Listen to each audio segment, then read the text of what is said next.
La stratégie d'aménagement du territoire de Champagne-Ardenne, c'est principalement des dotations allouées aux structures intercommunales des pays sur des programmations de 3 ans, 4 ans, qui permet à la fois aux communes de garder une autonomie de décision, mais dans le cadre d'un dispositif de long terme, pérenne et qui permet une visibilité et une modernisation des territoires ruraux dans l'ensemble, je dirais, des besoins qui sont exprimés sur le terrain.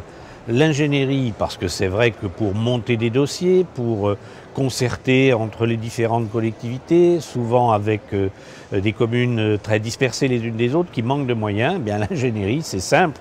Les pays sont dotés de postes qui sont évidemment choisis par les élus locaux, mais qui sont financés par le conseil régional. Il y a quelques années, l'État cofinançait avec nous cette ingénierie. L'État nous a abandonnés en rase campagne depuis plusieurs années, mais le conseil régional mobilise aussi donc des moyens humains pour que les dossiers soient préparés dans de bonnes conditions et que surtout la concertation avec toutes les forces vives du territoire soit faite. Or, ça demande du temps.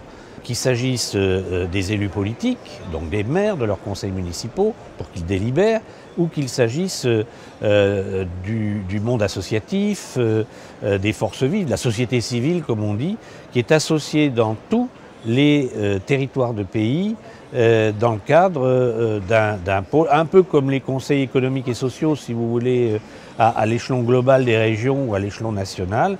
On a des conseils territoriaux qui représentent l'ensemble des acteurs du terrain qui sont aussi partie prenante dans l'élaboration des propositions qui sont faites sur le plan local. Pour les territoires ruraux, la question de la disparition de l'ingénierie, ce n'est pas une question nouvelle. Parce que c'est un mouvement qui a été amorcé il y a plus de 10 ans en fait.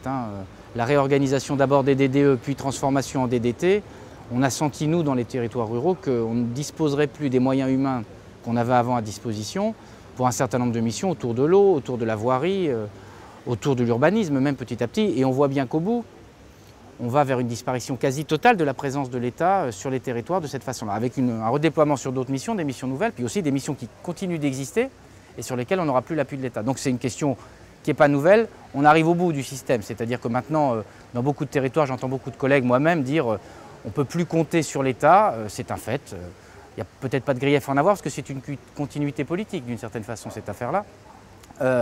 Et donc il faut qu'on trouve de nouveaux moyens d'organisation. Et cette affaire de comment réaliser l'ingénierie, elle est différente selon l'ingénierie dont on a besoin. Il y a des niveaux d'ingénierie qui nécessitent un niveau départemental, me semble-t-il. Alors, départemental ne veut pas dire forcément conseil général, mais en tout cas qu'à l'échelle départementale, ça se raisonne. Et puis il y a des niveaux d'ingénierie qui peuvent se faire à l'échelle de la communauté.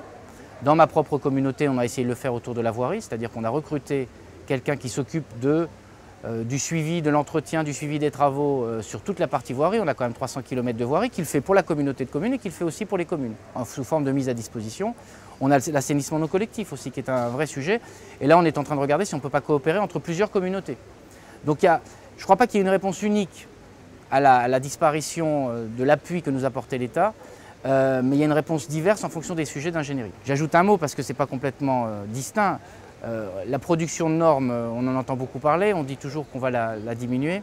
Bon, si on avait moins de normes et qu'elles étaient plus lisibles et plus simples, et dans leur application assez homogène sur le territoire, et ce n'est pas toujours ce qu'on voit, on aurait peut-être moins besoin d'ingénierie pour nous expliquer comment appliquer la loi ou comment mettre en œuvre de nouvelles lois, de nouvelles normes. Donc il y a aussi un appel de l'État, parce que là il en est responsable au travers des parlementaires, mais il est force d'impulsion aussi l'État, pour éviter que on produise de la norme qui conduit immanquablement à nécessiter encore plus d'ingénierie. On a moins de capacité d'ingénierie du côté de l'État qui fasse en sorte quand même que de son côté, il ne génère pas du besoin d'ingénierie supplémentaire.